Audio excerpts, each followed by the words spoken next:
എല്ലാ കൂട്ടുകാർക്കും നമസ്കാരം. പുതിയൊരു ക്ലാസ്സിലേക്ക് എല്ലാവർക്കും സ്വാഗതം. നമ്മൾ വർക്ക് ആൻഡ് എനർജിയാണ് പഠിച്ചുകൊണ്ടിരിക്കുന്നത്. അപ്പോൾ കഴിഞ്ഞ ക്ലാസ്സുകളിലൊക്കെ ആയിട്ട് നമ്മൾ വർക്ക് എന്താണെന്നും എനർജി എന്താണെന്നും കംപ്ലീറ്റ് ആയിട്ട് മനസ്സിലാക്കി പഠിച്ചു കഴിഞ്ഞു കേട്ടോ. കൺസെപ്റ്റുകൾ ക്ലിയർ ആക്കിയാണ് ഞാൻ ഓരോ വീഡിയോയിലും പറഞ്ഞിരിക്കുന്നത്. അപ്പോൾ കാര്യങ്ങൾ കൃത്യമായിട്ട് മനസ്സിലാക്കി പഠിക്കുക. വെറുതെ പഠിച്ചു പോലെ നിങ്ങൾ എക്സാമുകളൊക്കെ കണ്ടതാണ്. അപ്പം എക്സാമിൻ്റെ എക്സ്പീരിയൻസ് വെച്ചിട്ട് നിങ്ങൾ മനസ്സിലാക്കുക കേട്ടോ. വെറുതെ കാര്യങ്ങൾ പഠിച്ചു പോയി കഴിഞ്ഞാൽ അല്ലെങ്കിൽ കണ്ടുപോയി കഴിഞ്ഞാൽ നിങ്ങൾക്ക് എക്സാം ക്ലിയർ ആയിട്ട് അറ്റൻഡ് ചെയ്യാൻ സാധിക്കില്ല. കൺസെപ്റ്റ് മനസ്സിലാക്കി പഠിക്കുക. ഓരോ വീഡിയോയിലും പറയുന്ന കാര്യങ്ങൾ അത്ര ഡീറ്റെയിൽ ആയിട്ടാണ് പറയുന്നത്. അത് മനസ്സിലാക്കി നിങ്ങൾ പഠിക്കുക കേട്ടോ. ഡൗട്ടുകളൊക്കെ ഉണ്ടെന്നുണ്ടെങ്കിൽ നിങ്ങൾക്ക് കമൻറ്റ് ബോക്സിൽ ചോദിക്കാം. കൂടുതലായിട്ട് ഡൗട്ടുകളൊക്കെ ഉണ്ടെന്നുണ്ടെങ്കിൽ വാട്സപ്പ് ഗ്രൂപ്പിൽ ജോയിൻ ചെയ്യുക, നമുക്ക് ഡിസ്കസ് ചെയ്യാം കേട്ടോ.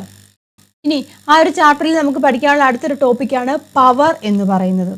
എന്താണ് പവർ എന്നാൽ? നമുക്കറിയാം, നമ്മൾ ഉപയോഗിക്കുന്ന ഓരോ എക്യുപ്മെൻറ്റ്സും ഇലക്ട്രിക്കൽ എക്യുപ്മെൻറ്റ്സും എല്ലാം നമ്മൾ ഉപയോഗിക്കുന്നില്ല. ഇതിനെല്ലാം ഓരോരോ പവറുകളാണ്. അതെല്ലാം വർക്ക് ചെയ്യുന്നുണ്ടല്ലോ. ഓരോ എക്യുപ്മെൻറ്റ്സും എന്താണ് വർക്ക് ചെയ്യുന്നുണ്ട്. അപ്പോൾ വർക്ക് ചെയ്യുന്നുണ്ടെങ്കിൽ അതിന് എനർജി ആവശ്യമായിട്ടുണ്ട്. നമ്മൾ കഴിഞ്ഞ ക്ലാസ്സുകളിലൊക്കെ പഠിച്ചു. അപ്പം പല രൂപത്തിലുള്ള എനർജിയാണ് നമ്മൾ ഓരോ ഡിവൈസിലും ഉപയോഗിക്കുന്നത്. അപ്പോൾ അങ്ങനെയാവുകയാണെന്നുണ്ടെങ്കിൽ ഒരേ നിരക്കിലായിരിക്കുമോ ഇലക്ട്രിക്കൽ എനർജി എല്ലാ ഡിവൈസും ഉപയോഗിക്കുന്നത്. അതാണ് ഈ പവറുമായിട്ട് റിലേറ്റ് ചെയ്തിരിക്കുന്നത്. നമുക്കറിയാം, നമ്മൾ ബൾബ് ഉപയോഗിക്കുന്നുണ്ട്, ഫാൻ ഉപയോഗിക്കുന്നുണ്ട്, മിക്സി ഉപയോഗിക്കുന്നുണ്ട്. ഇതിലെല്ലാം എന്താണ്? ഇലക്ട്രിക് എനർജിയാണ്, ഇല്ല വൈദ്യോർജ്ജമാണ് ഉപയോഗിക്കുന്നത്. പക്ഷേ ആ വൈദ്യോർജ്ജ നിരക്ക് എല്ലാത്തിലും ഒരുപോലെയാണോ എന്നാണ് നമ്മൾ ചെക്ക് ചെയ്യാൻ പോകുന്നത്. മനസ്സിലായല്ലോ? അതാണ് പവർ. അപ്പം ഒരു എക്സ്പെരിമെൻ്റ് ആണ് പറഞ്ഞിരിക്കുന്നത്. നിങ്ങളുടെ ടെക്സ്റ്റ് ബുക്കിൽ പറഞ്ഞിരിക്കുന്നതാണ് കേട്ടോ. എന്താണ്? ഒരു നിശ്ചിത എണ്ണം പുസ്തകങ്ങൾ എടുക്കാൻ പറഞ്ഞിട്ടുണ്ട് കേട്ടോ. തറയിൽ ഒന്നിന് മുകളിലായിട്ട് അത് അടുക്കി വെച്ചിരിക്കുകയാണ്. കുറച്ച് പുസ്തകങ്ങൾ, ഒരു 10 പുസ്തകങ്ങളിൽ ഒന്നിന് മുകളിൽ ഒന്നായിട്ട് ഇങ്ങനെ അടുക്കി വെച്ചിരിക്കുകയാണ്. മുകളിലായിട്ട് ഇങ്ങനെ ഓരോന്നിനും 10 അടുക്കി വെച്ചിട്ടുണ്ട്. അപ്പോൾ ക്ലാസ്സിലുള്ള ഒരു 4 പേരോട് പറയുകയാണ്, തറയിൽ അടുക്കി വെച്ചിരുന്ന പുസ്തകങ്ങൾ ഓരോന്നായിട്ട്, പുസ്തകങ്ങളുണ്ടല്ലോ, ഓരോന്നായിട്ട് മേശമേളിലേക്ക് എടുത്തു വെക്കാൻ പറഞ്ഞു. മേശ എവിടെ ഇരിപ്പുണ്ട്, ആ മേശയുടെ മേളിലേക്ക് ഓരോ പുസ്തകങ്ങളും എടുത്തു വെക്കാൻ പറഞ്ഞു. ഓരോരുത്തരോടും എടുത്തു വെക്കാൻ പറഞ്ഞു. അപ്പോൾ 4 പേര് ഓരോരുത്തരായിട്ട് എടുത്തു വെച്ചു. അപ്പോൾ എടുത്തു വെക്കുമ്പോൾ പുസ്തകങ്ങൾ ഓരോന്നേരം എടുത്തു വെക്കാൻ എടുക്കുന്ന സമയം ഒരു സ്റ്റോപ്പ് വാച്ച് ഉപയോഗിച്ചിട്ട് കാൽക്കുലേറ്റ് ചെയ്യാൻ പറഞ്ഞിട്ടുണ്ട്. കണ്ടുപിടിക്കാൻ വേണ്ടിയിട്ട് സ്റ്റോപ്പ് വാച്ച് ഉപയോഗിച്ചിട്ട് പുസ്തകങ്ങൾ എടുത്തു വെക്കുക. അതിനെടുക്കുന്ന സമയം കണ്ടുപിടിക്കാൻ വേണ്ടി സ്റ്റോപ്പ് വാച്ച് ഉപയോഗിക്കാൻ പറഞ്ഞിട്ടുണ്ട്. അപ്പോൾ അത് ഉപയോഗിച്ച് നമുക്കൊരു ടേബിളുണ്ട്.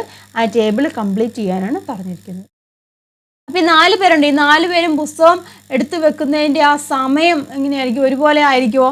അല്ലായിരിക്കുമല്ലോ, വ്യത്യസ്ത സമയമായിരിക്കുമല്ലോ. ഇപ്പോൾ ചിലർക്ക് സ്പീഡ് കൂടുതലായിട്ടുണ്ടായിരിക്കാം. ഇല്ല, അങ്ങനെ സ്പീഡ് കൂടിയുള്ളവർ പെട്ടെന്ന് അടുക്കി വെക്കും. സ്പീഡ് കുറഞ്ഞ കുട്ടികളാണെന്ന്, അതായത് ചെയ്യാൻ താമസം ഒക്കെ ഉള്ള കുട്ടികളാണെന്നുണ്ടെങ്കിൽ അവർ കൂടുതൽ സമയം എടുത്തിട്ടായിരിക്കും ചെയ്യുന്നത്. അപ്പോൾ ഓരോരുത്തരും അത് പ്രവൃത്തി ചെയ്യാൻ എടുക്കുന്ന സമയം നമുക്കറിയാം വ്യത്യസ്തമാണ്. നമുക്കറിയാം, നിങ്ങളൊന്ന് ചിന്തിച്ച് നോക്കിയാൽ മതി. നിങ്ങളൊക്കെ ചെയ്യുന്ന ഓരോരോ കാര്യങ്ങളുണ്ട്. അപ്പോൾ നിങ്ങൾ ചെയ്യുന്ന ഓരോരോ ആക്ടിവിറ്റീസും എല്ലാവരും ഒരുപോലെ ചെയ്യുവാണെന്നുണ്ടെങ്കിൽ ഓരോരുത്തരും ആ ചെയ്യാൻ എടുക്കുന്ന സമയം വ്യത്യസ്തമാണ് അല്ലേ.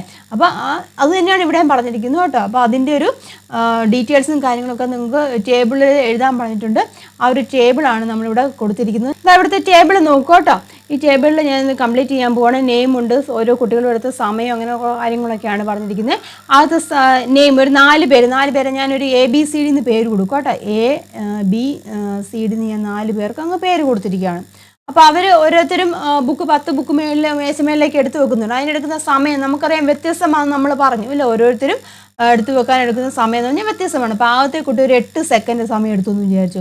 രണ്ടാമത്തെ കുട്ടി ഒരു 10 സെക്കൻഡ് സമയം എടുത്തു. മൂന്നാമത്തെ കുട്ടി ഒരു 12 സെക്കൻഡ് സമയം എടുത്തു. നാലാമത്തെ കുട്ടി ഒരു 6 സെക്കൻഡ് സമയം എടുത്തിട്ടാണ് ബുക്ക് മേശമേളിൽ വെച്ചിട്ട്. അപ്പോൾ ബുക്കിൻ്റെ ടോട്ടൽ മാസ് എന്ന് പറഞ്ഞിരിക്കുന്നത് ഞാനൊരു സപ്പോസ് ഒരു 2 kg ആയിട്ട് കൺസിഡർ ചെയ്യുകയാണ്. ബുക്കിൻ്റെ 10 ബുക്കല്ലുള്ള ആ 10 ബുക്കിൻ്റെ ടോട്ടൽ മാസ് 2 kg ആണ്. ഇനി the height to which the books are to be raised, അതായത് പുസ്തകങ്ങൾ ഉയർത്തേണ്ട ഉയരം ഉണ്ടല്ലോ, ആ ടേബിളിലേക്കുള്ള ഉയരം എന്ന് പറഞ്ഞിരിക്കുന്നത് സപ്പോസ് ഞാനൊരു 1 മീറ്റർ ആയിട്ട് എടുത്തിരിക്കുകയാണ്. 1 മീറ്ററാണ് ഉയരം എന്ന് പറഞ്ഞിരിക്കുന്നത്. അങ്ങനെ ആവുകയാണെങ്കിൽ ഇത് ക്വാണ്ടിറ്റി ഓഫ് വർക്ക്, എന്തുമാത്രം വർക്ക് അവിടെ ചെയ്തു എന്നുള്ളൂ. ഉയർത്തുമല്ല ചെയ്യേണ്ട. അപ്പോൾ ക്വാണ്ടിറ്റി ഓഫ് വർക്കിൻ്റെ ഇക്വേഷൻ ഏതാണ്? MGH ആണ്. W work is equal to MGH ആണ് ഇക്വേഷൻ. അതിലേക്ക് സബ്സ്റ്റിറ്റ്യൂട്ട് ചെയ്യുക. അപ്പോൾ ക്വാണ്ടിറ്റി ഓഫ് വർക്ക് ചെയ്യാം, പ്രവൃത്തിയുടെ അളവ് നമുക്ക് MGH ഉപയോഗിച്ചിട്ട് കണ്ടുപിടിക്കാം. അപ്പം ജിയുടെ വാല്യൂ ഞാൻ സപ്പോസ് ഒരു 10 ആയിട്ട് എടുത്തിരിക്കുകയാണ്. 10 m/s² ആയിട്ട് ജിയുടെ വാല്യൂ ഞാൻ എടുത്തിരിക്കുകയാണ്. അപ്പോൾ നമുക്ക് കാൽക്കുലേറ്റ് ചെയ്ത് നോക്കാം. M എന്ന് പറഞ്ഞിരിക്കുന്നത് 2 ആണ്. അപ്പോൾ ആദ്യത്തെ കേസിൽ നമുക്ക് വേണമെങ്കിൽ എമ്മിൻ്റെ വാല്യൂ 2 ആണ്. ദെൻ ജി എന്ന് വെച്ചാൽ 10 ആണ്. H എന്ന് പറഞ്ഞിരിക്കുന്നത് ഹൈറ്റ് 1 ആണ്. അപ്പോൾ എത്ര വന്നു? ആൻസർ 20 വന്നു അല്ലേ. രണ്ടാമത്തെ കേസിൽ മാസ് എന്ന് പറഞ്ഞിരിക്കുന്നത് 2 ആണ്. ജി എന്ന് പറഞ്ഞിരിക്കുന്നത് 10 ആണ്. അതുപോലെ ഹൈറ്റ് എന്ന് പറഞ്ഞിരിക്കുന്നത് എത്രയാണ്? 1 ആണ്. അതും എത്ര വന്നു? 20 വന്നു. മനസ്സിലായല്ലോ. മൂന്നാമത്തെ കേസിൽ നോക്കിയാൽ MGH അല്ല ഇക്വേഷൻ, മാസ് സെയിം ആണ്, 2 ആണ്. ജിയുടെ വാല്യൂ 10 ആക്കി എടുത്തു. ഉയർത്തേണ്ട ഹൈറ്റ് എന്ന് പറഞ്ഞിരിക്കുന്നത് 1 തന്നെയാണ്, അതും 20 വന്നു. നാലാമത്തെ കേസിലും മാസ് 2 ആണ്, ജി 10 ആണ്, ദെൻ ഉയർത്തേണ്ട ഹൈറ്റ് 1 ആണ്, അതും എത്രയാണ് 20 എന്ന് വന്നു.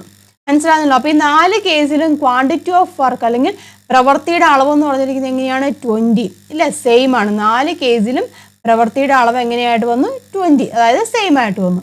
ഇനി അടുത്ത കോളം എന്താണ് പറഞ്ഞിരിക്കുന്നത്, റേറ്റ് ഓഫ് ഡൂയിങ് വർക്ക്, അതായത് പ്രവൃത്തിയുടെ നിരക്കാണ് നമ്മൾ കണ്ടുപിടിക്കുന്നത്. അതിൻ്റെ ഇക്വേഷൻ പറഞ്ഞിട്ടുണ്ട്, വർക്ക് ഡൺ ബൈ ടൈം, അതായത് പ്രവൃത്തിയുടെ അളവ് ഹരണം സമയം ചെയ്ത് കഴിഞ്ഞാൽ നമുക്ക് റേറ്റ് ഓഫ് ഡൂയിങ് വർക്ക്, അതായത് പ്രവൃത്തിയുടെ നിരക്ക് കിട്ടും കേട്ടോ, പ്രവൃത്തിയുടെ നിരക്ക് കിട്ടും. അപ്പോൾ നമുക്ക് ചെയ്ത് നോക്കാം. ഇവിടെ നോക്കിയാൽ വർക്ക് ഡൺ എന്ന് പറഞ്ഞാൽ 20 ആണ് ഡിവൈഡ് ബൈ അതിനടുത്ത് സമയം, ഓരോരുത്തരുടെ സമയം വ്യത്യാസമാണല്ലേ, അപ്പോൾ 20 ഡിവൈഡ് ബൈ 8 വന്നു. അത് എത്ര വരും, 20 ഡിവൈഡ് ബൈ 8 വരുമ്പോൾ 2.5 എന്ന് വരും. മനസ്സിലായല്ലോ. രണ്ടാമത്തെ കേസിൽ വർക്ക് 20 ആണ്, 20 ഡിവൈഡ് ബൈ സമയം എന്ന് പറഞ്ഞാൽ 10 ആണ്, അപ്പോൾ എത്ര വന്നു, ഇവിടെ 2 വന്നു. ദെൻ മൂന്നാമത്തെ കേസിലും എങ്ങനെയാണ്, വർക്ക് എന്ന് വെച്ചാൽ 20 ആണ്, പക്ഷേ അവിടുത്തെ സമയം 12 ആണ്, 12 സെക്കൻഡ് ആണ്, അപ്പം 1.66 എന്ന് വരും കേട്ടോ ആൻസർ.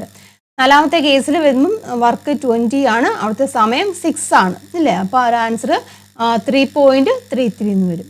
മനസ്സിലായല്ലോ. അപ്പോൾ ഈ 4 കേസിലും കണ്ടോ, ഈ 4 കേസിലും റേറ്റ് ഓഫ് എന്താണ് ഡൂയിങ് വർക്ക്, പ്രവൃത്തിയുടെ നിരക്ക് കേട്ടോ. റേറ്റ് ഓഫ് ഡൂയിങ് വർക്ക് എന്ന് പറഞ്ഞാൽ പ്രവൃത്തിയുടെ നിരക്ക് എന്നാണ് കേട്ടോ, പ്രവൃത്തിയുടെ നിരക്ക്. ഈ 4 കേസിലും പ്രവൃത്തിയുടെ നിരക്ക് എങ്ങനെയാണ്, വ്യത്യാസമാണ് അല്ലേ. വർക്ക് 4 കേസിലും ഒരുപോലെ വന്നു, പ്രവൃത്തി ഇല്ലേ, പ്രവൃത്തി അവിടെ എങ്ങനെയാണ് ഒരുപോലെ വന്നു, പ്രവൃത്തിയുടെ അളവ് എങ്ങനെയാണ് ഒരുപോലെ വന്നു, പക്ഷെ പ്രവൃത്തിയുടെ നിരക്ക് എങ്ങനെയാണ്, പ്രവൃത്തിയുടെ നിരക്ക് അവിടെ വ്യത്യാസപ്പെട്ടിരിക്കുന്നു. ക്ലിയർ ആയല്ലോ. ഇപ്പോൾ എല്ലാ കുട്ടികളും ചെയ്ത പ്രവൃത്തിയുടെ അളവ് എങ്ങനെയാണ്, തുല്യമാണ്. നമുക്ക് ഈ ടേബിളിൽ നിന്ന് മനസ്സിലാക്കാൻ സാധിക്കും, എല്ലാ കുട്ടികളും ചെയ്ത പ്രവൃത്തിയുടെ അളവ് എങ്ങനെയാണ്, തുല്യമാണ്.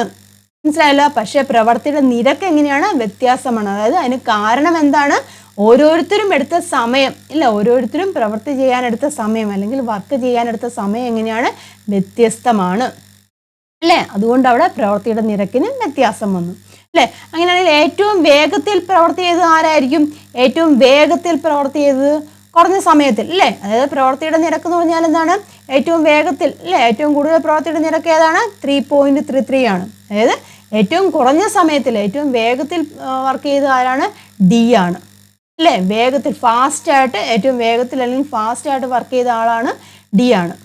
മനസ്സിലായല്ലോ. അതുപോലെ തന്നെ 1 സെക്കൻഡിൽ കൂടുതൽ പ്രവൃത്തി ചെയ്ത ആര് തന്നെയായിരിക്കും, ഡി തന്നെ ആയിരിക്കും അല്ലേ.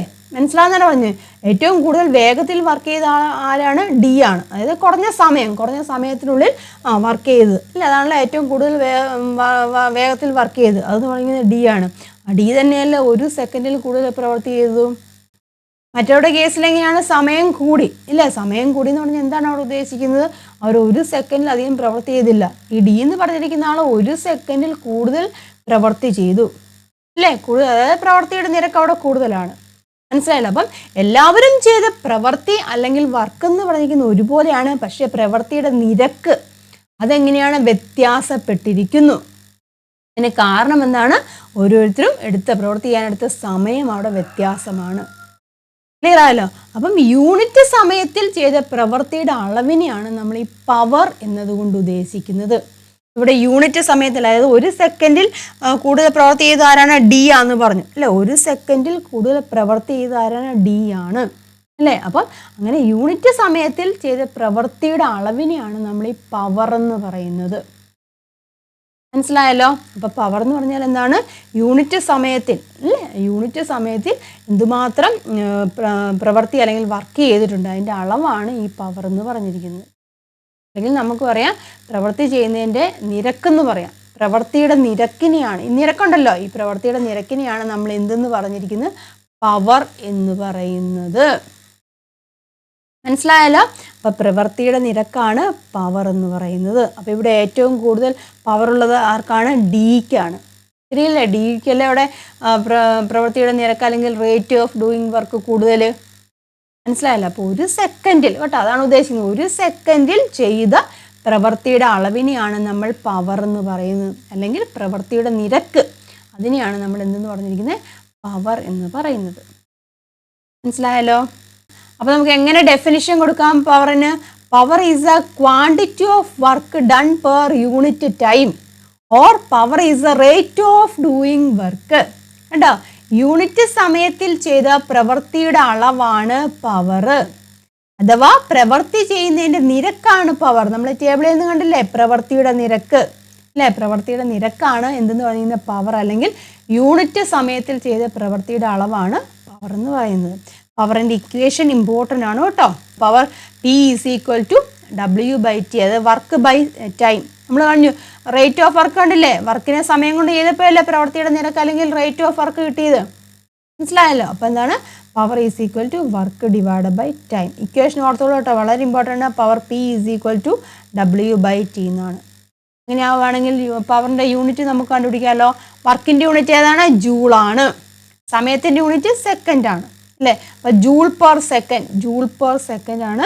ഈ ജൂൾ പെർ സെക്കൻഡ് നമ്മൾ അറിയപ്പെടുന്നത് SI യൂണിറ്റിൽ അറിയപ്പെടുന്ന വാട്ട് എന്നാണ് കേട്ടോ. വാട്ട് W വെച്ചിട്ടാണ് റെപ്രസെൻറ്റ് ചെയ്യുന്നത്.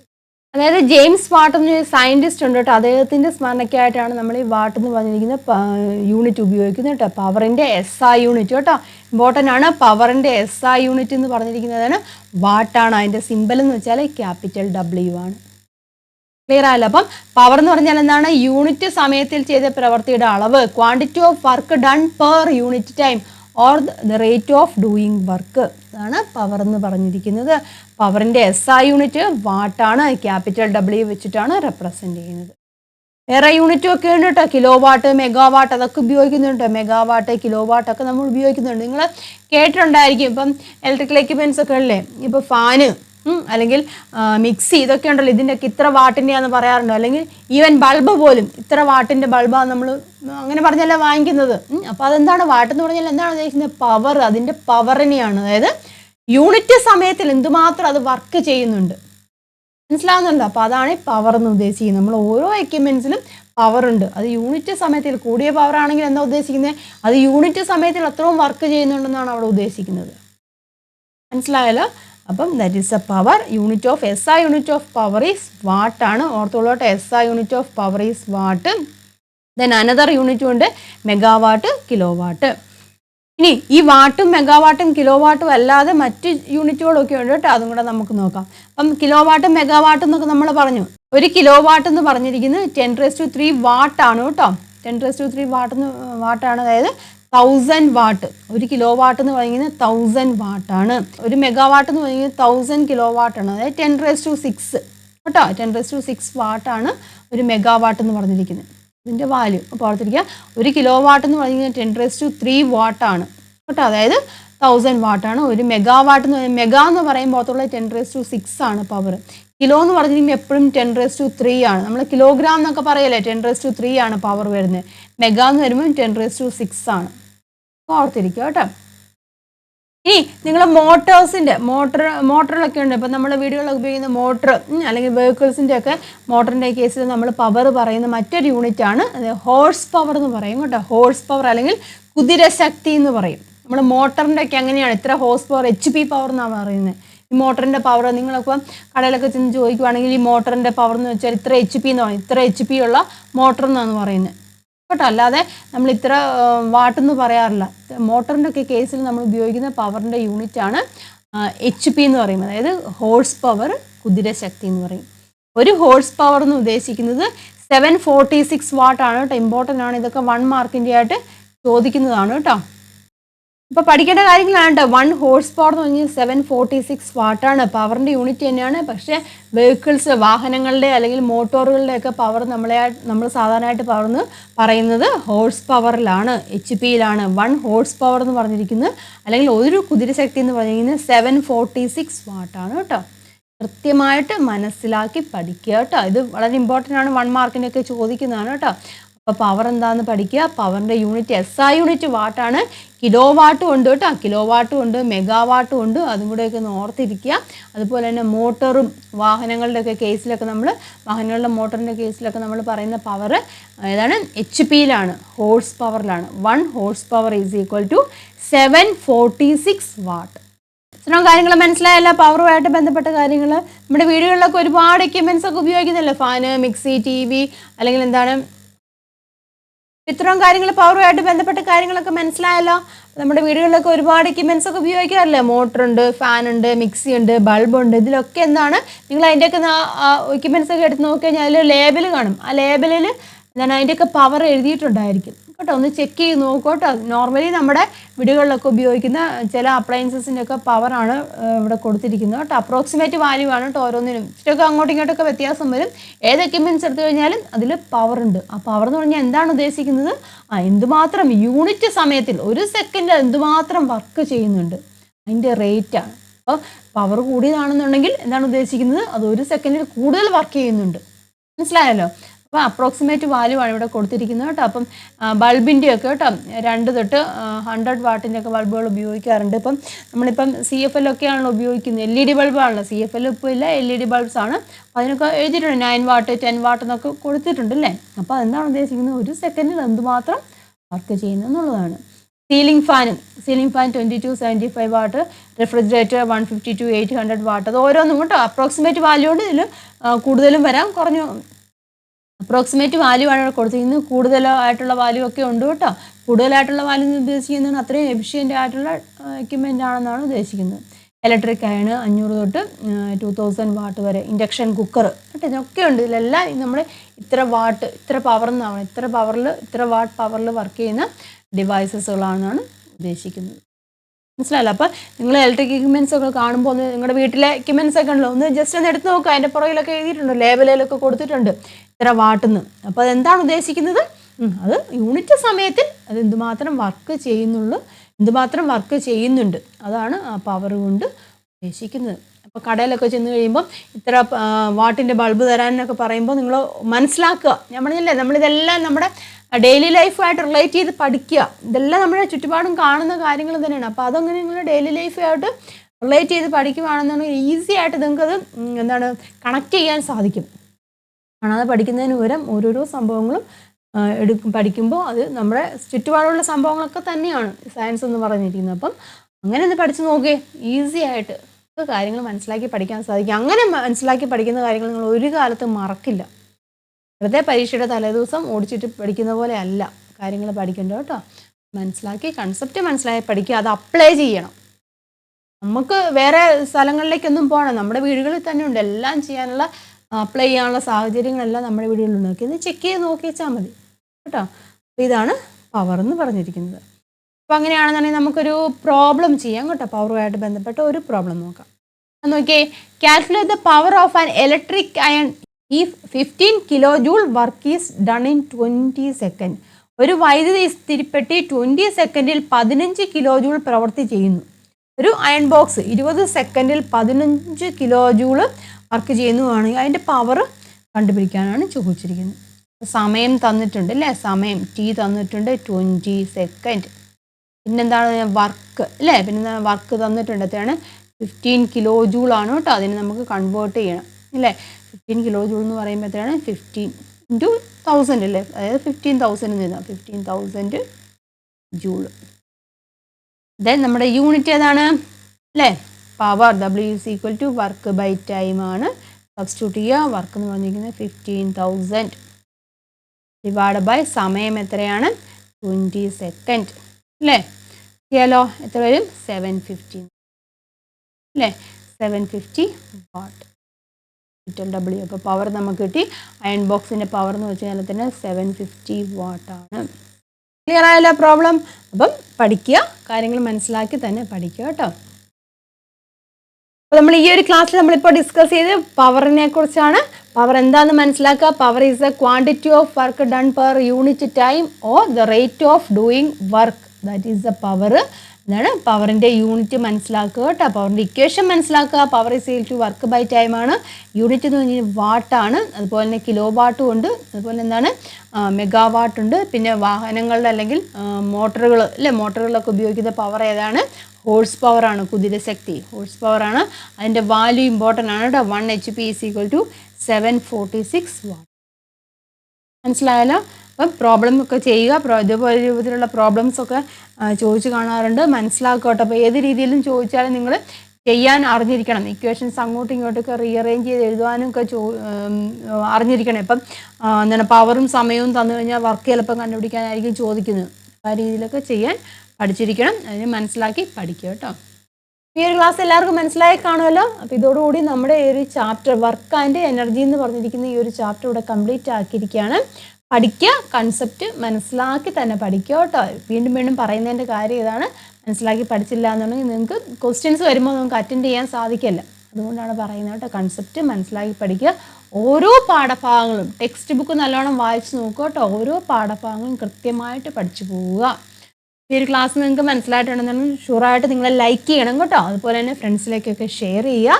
ഡൗട്ടുകളൊക്കെ ഉണ്ടെന്നുണ്ടെങ്കിൽ നിങ്ങൾ കമൻറ്റ് ചെയ്യുക കേട്ടോ. അഭിപ്രായങ്ങളും കമൻറ്റ് ചെയ്യുക. ഡൗട്ടുകളൊക്കെ ഉണ്ടെന്നുണ്ടെങ്കിൽ കമൻറ്റ് ചെയ്യുക. കൂടുതലായിട്ട് ഡൗട്ടുകളൊക്കെ നമുക്ക് ഡിസ്കസ് ചെയ്യാം. നമ്മുടെ വാട്സപ്പ് ഗ്രൂപ്പിൽ ജോയിൻ ചെയ്യുക കേട്ടോ. ഡൗട്ടുകളൊക്കെ ഉണ്ടെന്നുണ്ടെങ്കിൽ അവിടെ നമുക്ക് ചോദിക്കാം. നമുക്കിനി ഈ ചാപ്റ്ററിൻ്റെ ലെറ്റർ സക്സസ് ആണ്. അത് നമുക്ക് നെക്സ്റ്റ് വീഡിയോയിൽ ഡിസ്കസ് ചെയ്യാം. അപ്പം അതിന് മുന്നേ ലെറ്റർ സക്സസ് ചെയ്യണമെന്നുണ്ടെങ്കിൽ ഈ ഒരു ചാപ്റ്ററിലെ എല്ലാ കാര്യങ്ങളും നിങ്ങൾ മനസ്സിലാക്കി പഠിച്ചിരിക്കണം കേട്ടോ. ക്ലിയർ ആയിട്ട് പഠിക്കുക. നമുക്ക് നെക്സ്റ്റ് വീഡിയോയിൽ വീണ്ടും കാണാം. എല്ലാവർക്കും നന്ദി, നമസ്കാരം. താങ്ക്